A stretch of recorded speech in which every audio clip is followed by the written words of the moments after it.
하나님 말씀은 요한복음 3장 14절로 15절 말씀드리겠습니다. 제가 받들어 읽어드리겠습니다. 보사가 광야에서 뱀을 들어올린 것 같이 인자도 그렇게 들려 올려져야만 하리니 이는 그를 믿는 사람은 누구든지 멸망하지 않고 영생을 얻게 하려 함이니라. 오늘 강론 드릴 말씀의 제목은 그 손의 못을 보라입니다. 그 손의 못을 보라. 예수 그리스도께서 마리아에게 잉태하실 무렵에 주의 천사가 요셉에게 나타났습니다. 그리고 태어날 아기의 이름을 알려주었죠. 너는 그의 이름을 예수라고 하라. 이는 그가 자기 백성을 그들의 죄들에서 구원할 것이기 때문이라고 하리라. 임마누엘, 하나님이 함께 하시는 이름으로써 자기 백성을 그들의 죄들에서 구원할 이름이 바로 예수라는 이름인 것입니다. 지저스라는 말은 헬라어를 통해서 로마식으로 표기된 영어로 우리가 지저스라고 하는 것이 율리어스, 가이셔스, 이렇게 어스가 붙죠. 왜 헬라, 로마의 라틴어의 그 표기를 따라서 그렇게 부르는 것입니다. 그래서 여호수아, 구약의 여호수아는 예수에 해당되는 이름이라고 사도행전 7장 45절에 여기에 기록되어 있습니다. 개혁성경에는 그게 많이 변개가 됐죠. 여호수아가 그리스도의 한 예표인 것이죠. 호세아 선지자, 호세아라는 이름도 역시 하나님은 구원이시다는 이름인 것입니다. 그게 똑같죠? 그래서 여호수아의 다른 이름이 바로 호세아입니다. 호세아 선지자예요. 그것도 역시 하나님은 구원이시라는 이름에 해당되는 것이 다 동일한 의미를 가지고 있는 같은 여일의 이름인 것입니다. 출애굽기 3장 14절에서 하나님께서 모세에게 광야에서 나타났습니다.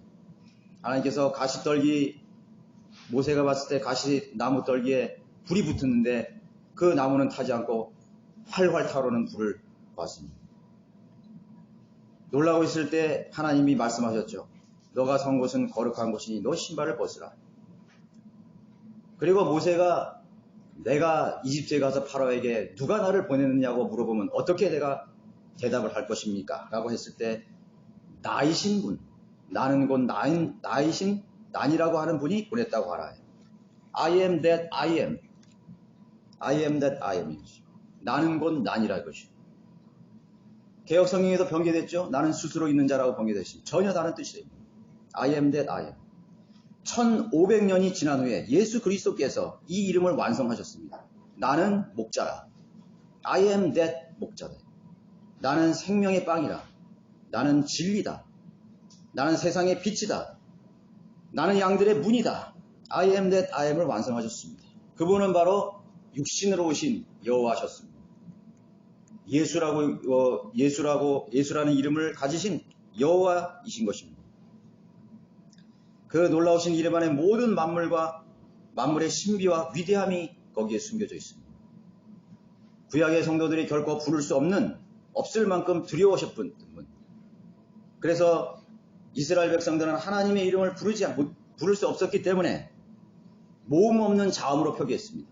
YHWH. 여러분 야훼라고도 하고 여호와라는 이름을 모음을 붙인 것입니다. 그것이 바로 여호와입니다. 원래 부를 수가 없었어요. 그 히브리어 4개의 테트라그라마톤이라고 그러죠. 4개의 자음을 보면은 22개의 히브리어 철자는 각 철자마다 의미를 다 담고 있습니다. 그 4개의 철자라면 욤, 헷, 와우, 헤드로 표기되어 있습니다. 그 이름의 그 철자의 뜻을 한번 보면 요드라는 첫 번째 철자의 의미는 손을 뜻하는 것입니다. 손. 두 번째 철자 헷은 창문 또는 바라보라는 것이 쳐다보라는 뜻입니다. 세 번째 철자 와우는 못을 뜻하는 것입니다. 못 아시죠? 못. 마지막 네 번째 철자는 두 번째 철자와 동일한 쳐다보라, 바라보라는 뜻을 가지고 있는 것입니다. 이것을 모두 합쳐서 문장을 만지면 그 손을 보라, 그 못을 쳐다보라는 의미가 되는 것입니다. 세계 인류의 역사는 예수 그리스도의 기로라고 했는데 주님의 이름, 그 예수라는 이름 자체가 곧 세계의 흥망열쇠의 역사를 예언하고 있는 위대하고 놀라운 이름이라는 것을 알게 되는 것입니다. 왜냐하면 처음부터 하나님의 이름은 제국들의 역사, 민족들의 출현과 쇠퇴, 열왕들의 안고 일어섬을 미리 알고 계시기 때문인 것입니다. 예수 그리스도께서는 십자가 죽음 이전에 자신이 어떠한 죽음으로 죽으실 것을 미리 얘기하셨습니다. 본문의 말씀이 예언 자체입니다. 예수님이 십자가에 죽기 전이죠. 미리 말씀하셨어요. 모세가 광야에서 뱀을 들어 올린 것 같이 인자도 그렇게 들려 올려져야만 하리니, 들려 올려져야만 한다고 말하고 있습니다. 자기 스스로가 스스로 목숨을 끊는 자살을 시도하기 전까지는 사람은 언제 어떻게 죽을지 아무도 모르는 것입니다. 그러나 예수 그리스도께서는 자기가 며칠 몇 날 또 어떤 방식으로 어느 시간, 정확한 시간에 어떻게 죽을 것인가를 미리 말씀하신 놀라우신 분이었던 것입니다. 인자인 자신이 들려 올려져야 져서 죽으실 것이라고 언급하셨기 때문인 것입니다. 예수님을 죽이려고 혈안이 되어 있던 그 유대인 종교 지도자들, 얼마나 예수님을 죽이려고 했습니까? 예수님을 죽이려고 했던 혈안이 되어 있던 장본인들은 로마 제국의 시민이 아니었고 로마의 집정관들이 아니었습니다. 로마의 가이사가 아니었습니다. 예수님을 죽이려고 했던 장본인들은 유대 지도자들이었습니다. 서기관과 장로들과 바리새파 사람들이었습니다. 유대인들의 사형 방식은 율법에 따라서 돌로 쳐 죽이는 것입니다. 그런 방식이었습니다. 그래서 여러 번 바리새인과 서기관들은 주님께서 공개적으로 다니실 때 그들이 책망을 들었을 때 자신을 하나님이라고 동등하다고 말씀하셨을 때 신성모독이라고 엮였을 때 그들은 그때마다 돌을 집어서 예수님을 쳐 죽이려고 했던 것입니다. 저는 왜 하나님께서 유대인들에게 율법을 어기면 돌로 쳐 죽이라고 하셨는지 곰곰이 한번 생각해 봤습니다. 왜 많은 방법 중에서 하나님께서는 유대인들에게 돌로 쳐서 심판하는 처형 방법을 택하게 하셨을까? 모든 죽음이 저주이며 심판인 것입니다. 죄의 삭슨 사망이라는 하나님 말씀대로 반드시 죽는 것입니다. 지상의 고대 왕국 대부분의 사형 방식이 참수형이 많았습니다. 목을 치는 것입니다. 목을 몸에서 분리시키는 것입니다. 우리나라도 조선시대나 고려시대에 참수형으로 그 사형을 집행했습니다. 때로는 질식사나 태형이 있었지만 중국이나 여러 동방의 아시아의 국가들이 대부분 참수형을 시켰던 것입니다. 모슬렘, 오스만 제국들도 참수형입니다. 지금도 참수합니다. 유럽의 교수형도 같은 참수형 방법을 택했던 것입니다. 그러나 유일하게 로마 제국은 십자가형이라는 특이한 사형 제도를 가진 제국이었습니다. 또 유대인들도 독특한 돌로 쳐 죽이는 그런 사형 제도를 했습니다. 왜 하나님께서 돌로 쳐 죽이라고 했을까? 그것은 저주의 상징인 것입니다. 모세가 시내산에서 하나님께서 돌판에 율법, 하나님의 법을 새기라고 했습니다. 모세가 지면에 내려왔을 때 아론과 유대인들이 우상을 금송아지를 만들어 놓고 춤을 추면서 거기에 경배했습니다. 모세는 화가 나서 하나님의 법에 새겨진 그 돌판을 땅에 내려쳤습니다. 율법은 저주인 것입니다. 하나님의 법을 어긴 모든 사람들은 율법이 새겨진 돌판이 산산조각 나는 것처럼 그렇게 돌에 맞아서 죽어 마땅하는 것입니다. 모세는 그 율법을, 하나님의 법을, 하나님을 배교한, 하나님을 모독한 패역한 이스라엘 백성을 향해서 그 돌판을 던졌던 것입니다. 돌에 맞아 죽어야 되는 것입니다. 너희들은 흙에서 났으니 흙으로 돌아가라. 우리가 죄를 지었을 때 죄값으로 그렇게 되는 것입니다. 돌에 맞아 죽는 것입니다. 그러나 로마 시민은, 로마 제국은 십자형을 선택했던 것입니다. 로마 제국이라고 다 십자형으로 죽는 것이 아닙니다. 잘 아다시피 사도 바울은 로마 시민이었기 때문에 십자가형이 아닌 참수형으로 주님의 부름을 받았다고 우리가 알고 있습니다. 많은 로마 시민들은 결코 십자가형을 받을 수 없습니다. 소수의 사람만이 로마 제국에서 십자가형을 받을 수 있습니다. 십자가형의 대상은 안역한 노예들, 자기 주인을 죽이고 도주한 극악한 정치범들, 해당되는 가장 참혹한 죽음이었던 것입니다. 사형 반복이었던 것입니다. 십자가형만큼 더 인간을 고통스럽게 할 수 없는 참혹한 극형이었던 것입니다. 주님의 십자가의 처형은 로마인들의 결정이 아니라 유대 군중의 바람이었습니다. 예수님은 반역한 노예도 아니었습니다. 주인을 죽인 파렴치한 범죄자도 아니었습니다. 그런데 왜 예수 그리스도께서 십자가형에 죽으셔야 되는 것입니까? 그것은 하나님이 결정하신 것입니다. 하나님께서 내가 어떻게 육신으로 와서 죽을 것인가에 대해서 하나님께서 수백, 수천 년, 수세기 전에 그 이름 자체에 나는 어떻게 죽을 것이라는 것을 하나님이 육신으로 오실 그분이 어떻게 죽을 것인가에 대해서 자신의 이름 속에 그 죽음의 방법을 넣어주셨던 것입니다. 예언했던 것입니다. 놀랍지 않습니까? 가장 극악한 범죄가 죽는 사형 틀에 예수님이 죽으신 것입니다. 예수 그리스도께서의 죽음은 모든 인류의 범죄자들을 위해서, 모든 인류의 반역을 위해서, 하나님을 반역한, 하나님 없이 살아가는 모든 인류의 죄값을 위해서 그 죄를 담당하시고 예수님께서 죽으셨습니다. 그분은 패역한 노예처럼 제국의 주를 반역한 그런 반역자처럼 그렇게 죽어갔던 것입니다. 자, 주님의 십자가의 처형은 스스로 그렇게 예언했지만 또 자신의 결정대로 된 것이 아닙니다. 그것은 유대 군중의 바람이었습니다. 하나님의 백성들 이스라엘 군중들의 바람이었습니다. 그들은 십자가 법정에서 외쳤습니다. 그를 십자가에 못 박으소서. 그를 십자가에 못 박으소서. 그의 피를 우리와 우리 후손들에게 돌리십시오. 그렇게 빌라도에게 소리쳤습니다. 주님은 생전에 설교하시면서 십자가에 대해서 여러 번 언급하셨습니다. 누구든지 나를 따르려거든 자기 십자가를 지고 나를 따라오라. 왜 십자가를 언급하셨을까요? 6월절 주님께서 잡히기 전날 밤 제자들에게 나는 십자가에 달려 죽을 것이라고 했습니다. 오늘 이 본문도 마찬가지입니다. 나는 모세가 광야에서 뱀을 들어올린 것 같이 인자도 그렇게 들려 올려져야만 한다고 말씀합니다. 그것은 분명히 십자가였습니다. 로마 예수 그리스도께서 탄생하신 시점, 로마 제국이 팔레스타인 영토를 병합한 후 30여 년밖에 지나지 않는 그런 시점이었습니다. 유대인들은 이스라엘은 독특한 민족인 국가였고 민족이었죠. 하나님의 백성이었죠. 인류를 구원하시려는 역사를 유대인들의 선택에 의해서 진행되어 간다는 점을 보여주고 있는 것입니다. 예수님의 죽음마저도 그 로마 제국 시대 속에서도 로마의 선택이 아니라 유대인들 그들 자신의 선택에 의해서 예수님을 죽도록 내어준 것입니다. 성경이 어디서 나왔습니까? 유대인들에게서 나왔습니다. 12사도들이 어디서 나왔습니까? 이방인을 위한 바울 사도를 통해서 이방민족에게 복음이 전파되었습니다. 누구입니까? 유대인이었습니다.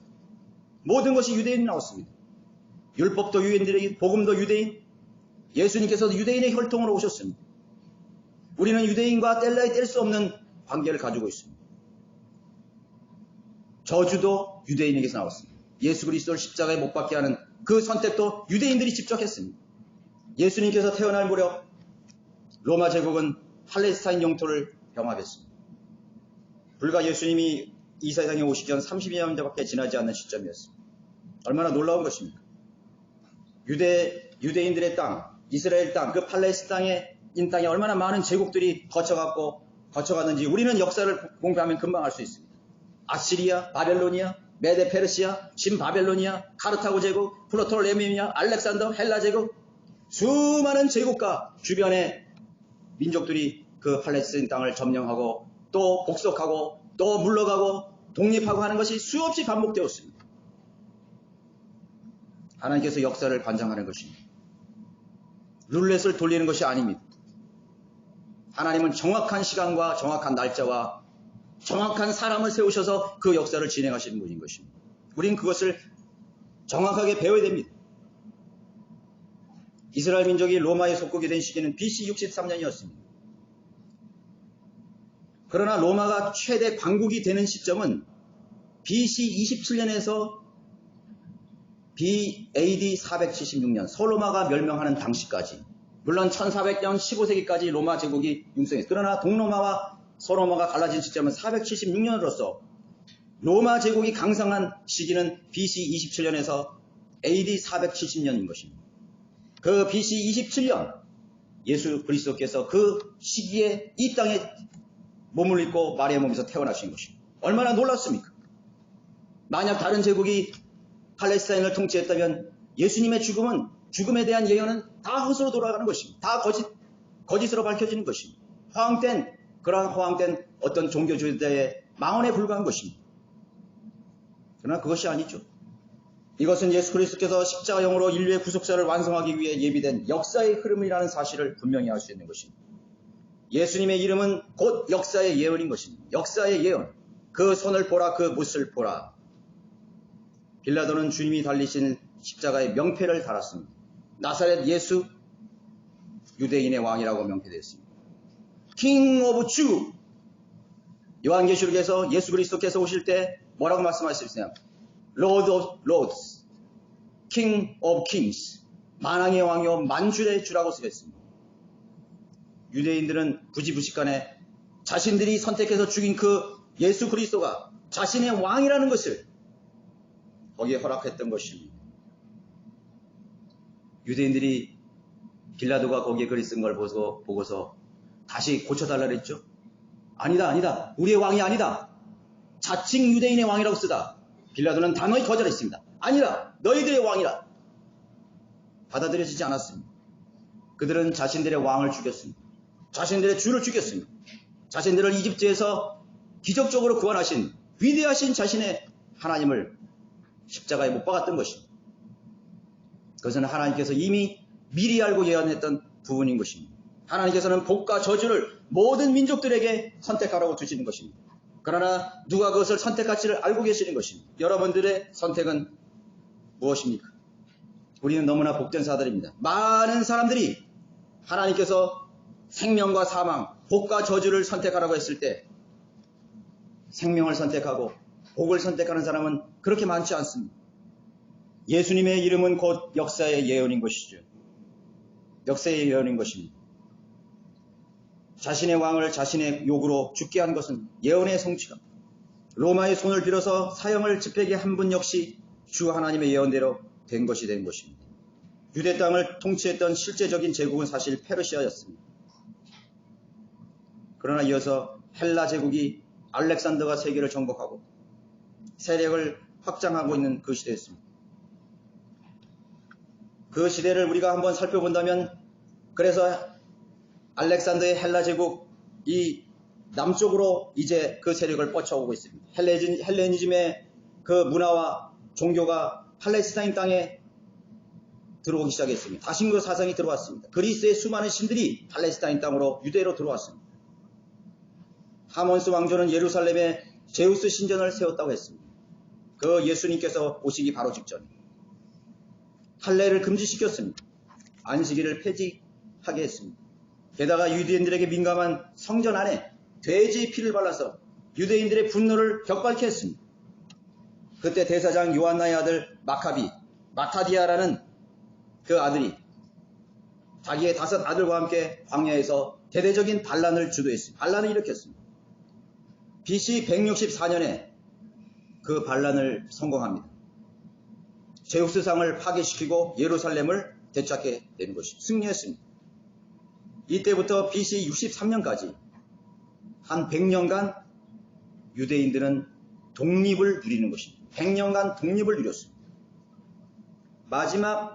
마지막 선지자가 누굽니까? 말라키 선지자죠?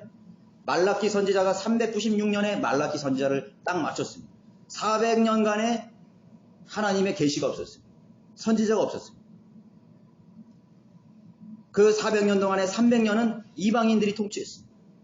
헬라 제국이 통치하고 페르시아가 통치했습니다. 그리고 하나님께서 100년의 유예 기한을 주셨던 것입니다. 자, 너에게 자유를 주겠다. 그 자유는 무엇을 말하는 것입니까?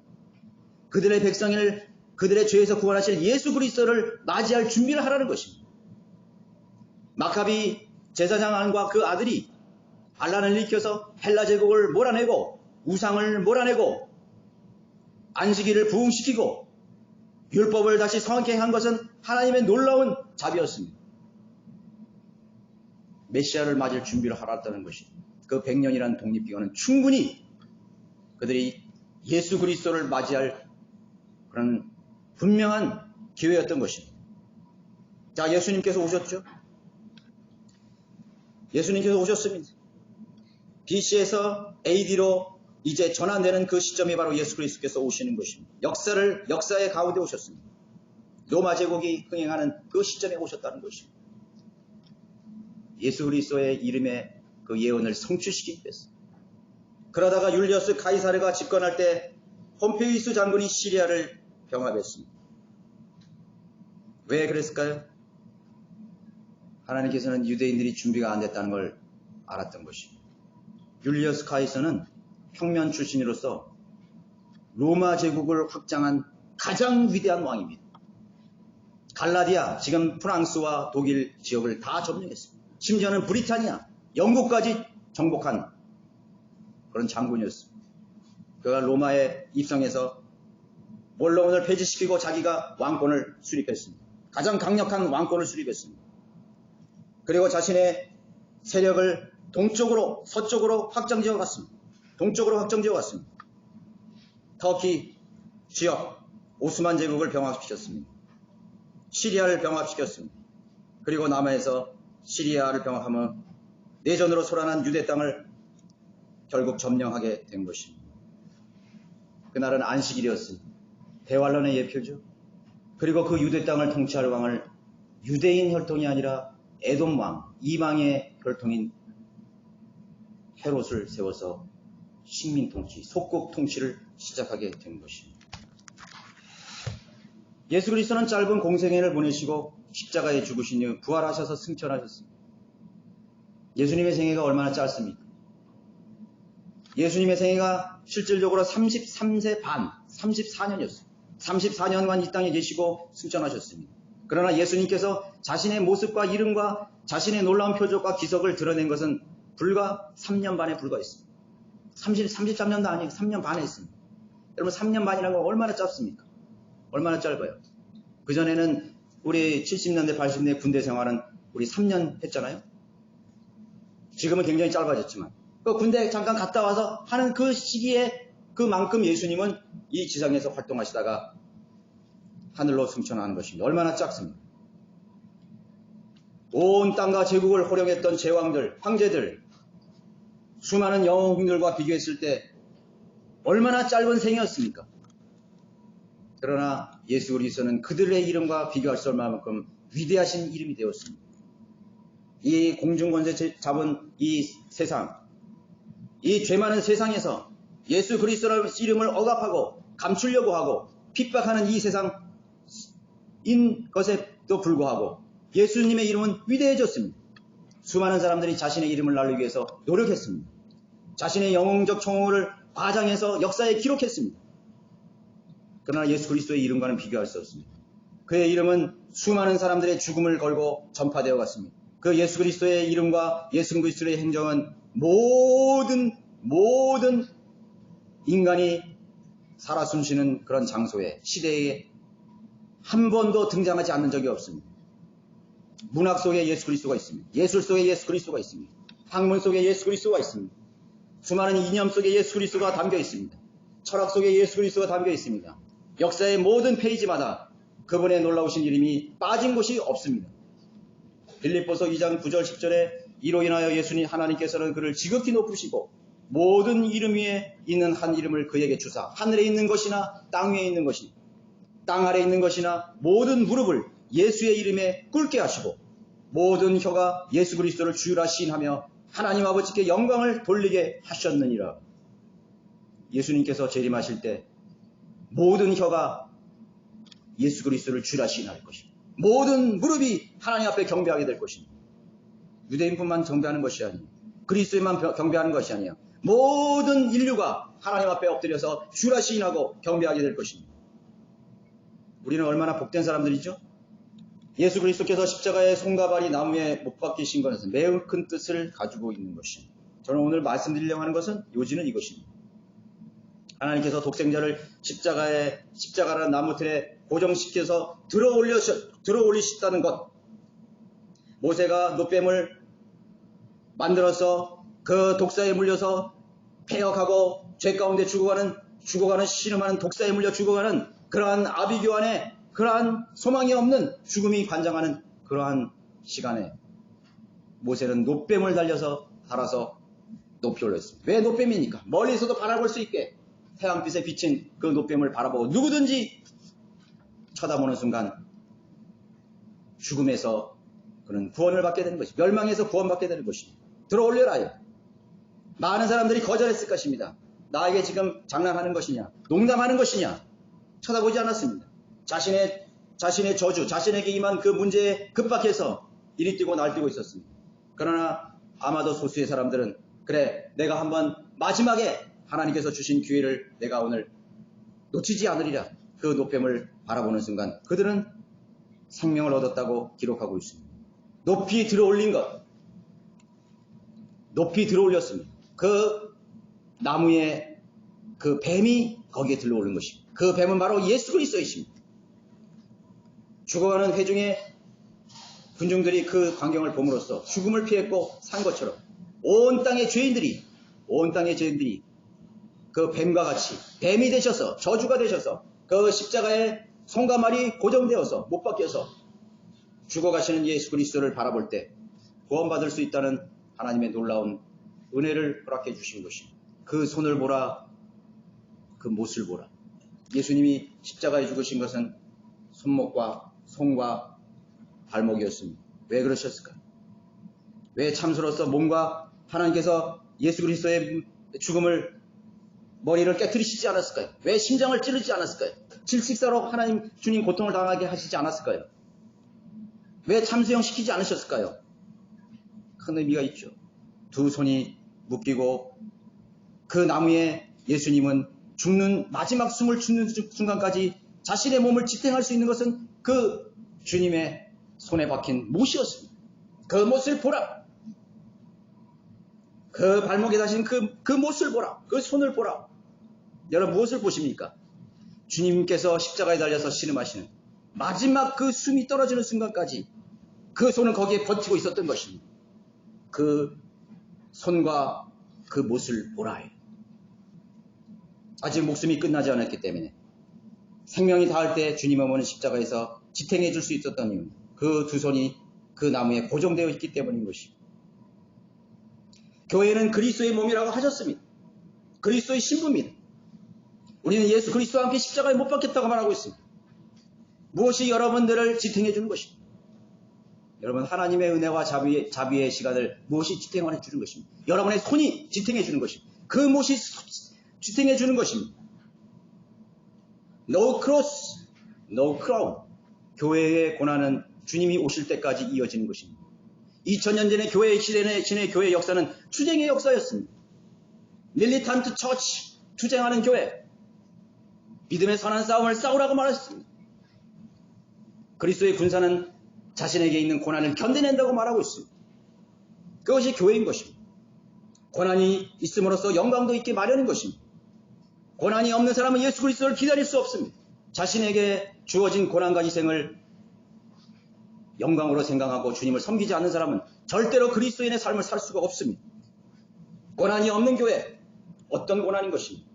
그리스도께서 십자가에 두 손이 못 박히신 것처럼 그 주님의 그 몸을 지탱하는 그 못처럼 헌신하는 그 손처럼 교회는 고난과 섬김과 헌신을 통해서 이 교회가 지탱이 되는 것입니다.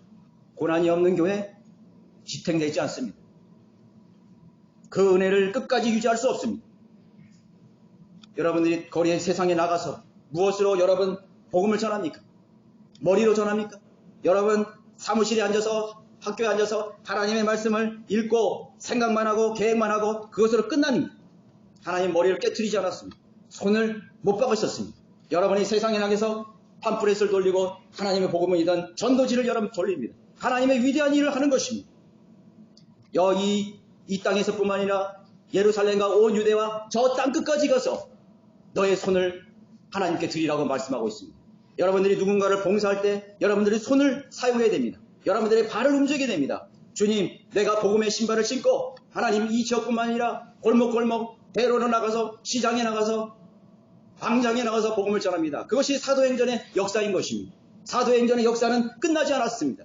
오늘 이 교회의 시대가 바로 사도행전의 제 후기가 되는 것이고 2부가 되는 것입니다. 주님 오실 때까지 사도행전은 쓰여져야 되는 것입니다. 그것이 교회의 역사가 된다는 사실을 기억해야 되는 것입니다. 여러분들의 손은 못 박으셨습니까? 여러분의 발은 그 나무에 지탱이 되어 있습니까? 예수 그리스도와 함께 지탱이 되어 있습니까? 무엇을 먹을까? 무엇을 먹일까? 그렇게 살다가 사람들은 인생을 다 탕진해 버릴 것입니다. 교회는 어떻게 유지되는 것입니까? 교회의 능력과 교회의 기능은 무엇으로 유지되는 것입니까? 주님의 십자가에 그 달린 주님의 몸을 지탱하는 것처럼 여러분의 손과 여러분들의 발이 그 십자가에 고정되어 있어야 되는 것입니다. 주님의 고난, 자기 십자가를 지고 주님을 따르지 않은 나의 제자가 될 수 없다고 말씀하고 있는 것입니다. 주님 두 발이 고난을 겪으신 것만큼 그리스도인들은 앉아있거나 잠을 자거나 소파나 침대에 마냥 누워만 있어서는 안 되는 것입니다. 가라, 일어나라, 올라이스. 하나님께서 부르신 곳으로 가야 되는 것입니다. 그러나 이 마지막 시대의 교회는 너무나 안일합니다. 너무나 게으릅니다. 너무나 편한 것을 추구합니다. 너무나 안락을 추구하고 있습니다. 얼마나 많은 사람들이 호화로운 교회로 몰립니까? 아, 여기 너무나 환경이 좋구나. 모든 시스템이 잘 돼 있구나. 얼마나 편리한 것이 많은 것인가. 먹고 마시고 교제하고 그것으로 끝나버리는 것이죠. 우리는 교제를 하더라도, 우리는 그리스도의 모임이 뭐더라도 우리는 어떻게 가야 될 것인가, 어떻게 주님을 위해서 고난받아야 될 것인가에 대해서 우리는 함께 나눠야 되는 것입니다. 그것이 교회의 기능인 것입니다. 사람들은 말합니다. 내가 주님을 위해서 어떠한 고난을 내가 계획하고 있습니다. 나는 어떻게 해서 복음과 진리를 위해서 일하겠습니까? 사람들 어떻게 해서 나는 이 교회를 섬기겠습니까? 나는 어떻게 해서 나는 주님을 섬기겠다고 말하면 사람들은 그것에 관심을 갖지 않습니다. 당신이나 하시오. 당신이나 우린 바쁩니다. 우리에게 주어진 일이 아닙니다. 그냥 강 건너 불건경하는 것처럼 사람들은 말하는 것입니다. 교회는 구경꾼이 너무나 많습니다. 방관하는 사람들이 너무나 많습니다. 교회는 한두 사람으로 해서 유지되는 것이 아닙니다. 교회는 십자가의 고난을 통해서 유지되는 것입니다.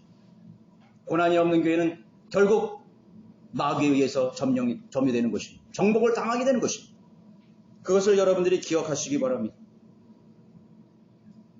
복음을 들고 세상에 나가는 교회, 진리의 지식을 전파하고 하나님의 심판을 알리며 주님과 함께하는 교회가 바로 주님께서 원하시는 그리스도의 몸이요 신부인 것입니다. 교회의 생명력은 그것으로 보존이 되고 유지되는 것입니다. 그리고 주님께서 오실 때 그 영광의 자리에 함께 하는 것입니다. 기억하시기 바랍니다. 주님의 왕국은 이제 멀지 않았습니다. 주님의 이름 그 자체가 예언입니다. 주님이 죽으실 것에 대한 예언이고, 주님께서 부활하실 것에 대한 예언이고, 주님께서 천년왕국을 통치하시기 위해서 이 땅에 오시는 것입니다. 수많은 제국들이 수천 세기 동안 왔다 갔습니다. 다 실패했습니다. 그들은 그들의 능력으로 이 지상을 왕국으로 만들고 싶어 했습니다.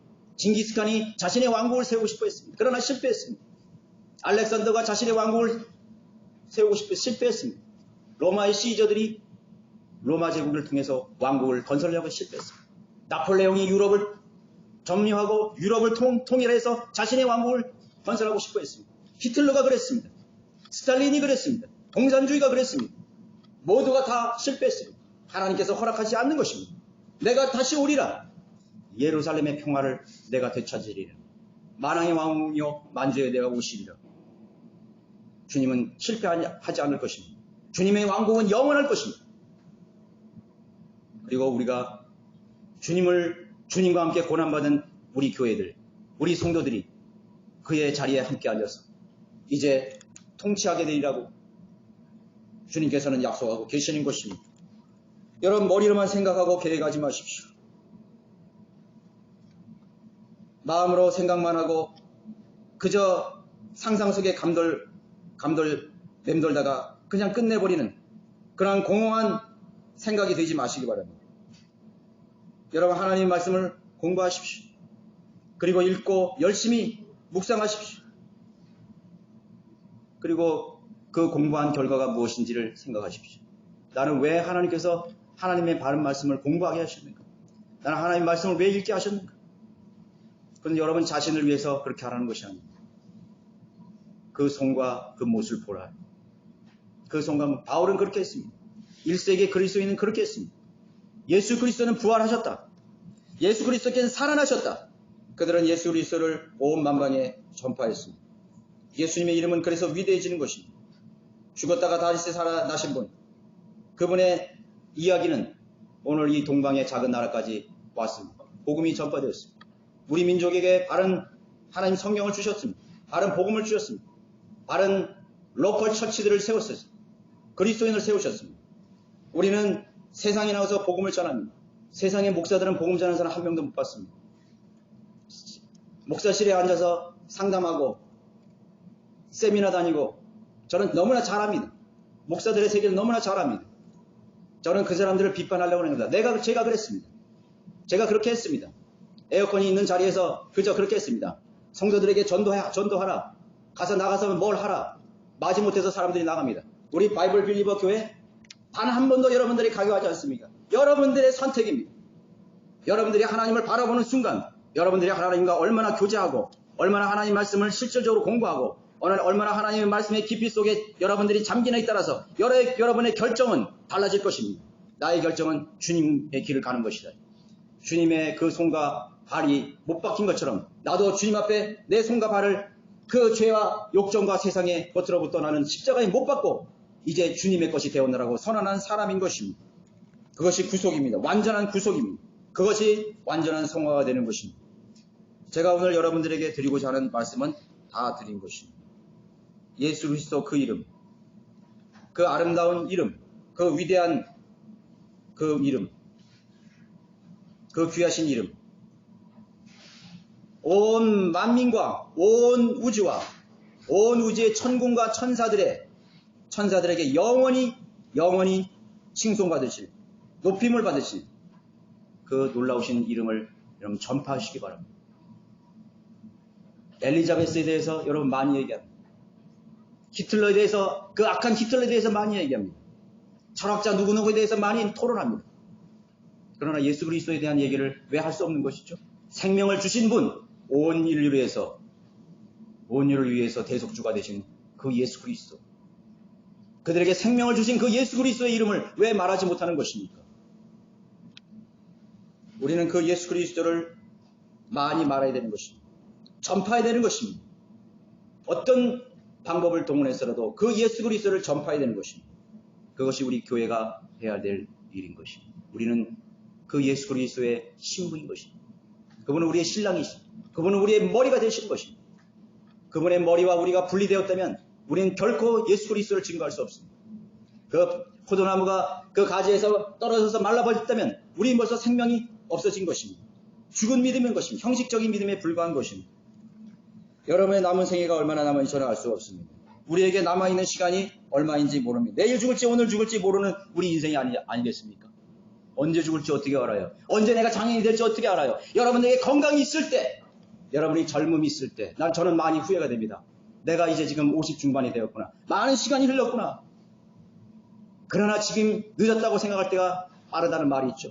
아니다. 내 남은 단 1년만이라도 주님을 위해서 내 마음을 쓰고 나의 생애를 드려야 되겠다. 내 손과 발을 십자가에 온전히 못 박고 주님 것으로 드려야 되겠다. 나는 하나님 앞에 드려진 살아있는 제물이다. 여러분 그렇게 생각하시길 바랍니다. 여러분들의 기회가 있을 때 하십시오. 해가 지기 전에 건초를 말리라고 했습니다. 여러분의 젊음이 있을 때, 힘이 있을 때, 건강이 있을 때, 여러분이 더 이상 병원 신세를 지지 않을 때 주님을 위해서 일하십시오. 여러분들이 그 시간에 모든 기회가 다 사라졌을 때 여러분 생각하실 것입니다. 내 생애에서 가장 중요했던 순간이 무엇인가? 내 생애에서 가장 가치 있었던 순간이 무엇이었던가? 내 생애에서 가장 후회되는 것이 무엇일 때 되는가? 여러분 기억하실 것입니다. 아, 내가 나를 위해서 내 생명을 바치신, 내 생명을 나에게 주신, 나에게 영원한 생명을 주신 그 예수 그리스도를 위해서 내 생애를 바치지 않은 것에 대한 그 후회를 하게 될 것입니다. 그것이 가장 큰 후회가 될 것입니다. 예수 그리스도께서 공중에 재림하실 때, 아, 벌써 주님이 오셨구나. 내가 뭔가를 하려고 했는데, 내가 계획했는데 하지 못했구나. 내가 그 계획을 10번도 더 넘게 했는데, 100번도 더 넘게 했는데, 해가 지날 때마다 내가 다짐했는데 나는 왜 그것을 못했던 것인가? 라는 사실을 후회하게 될 것입니다.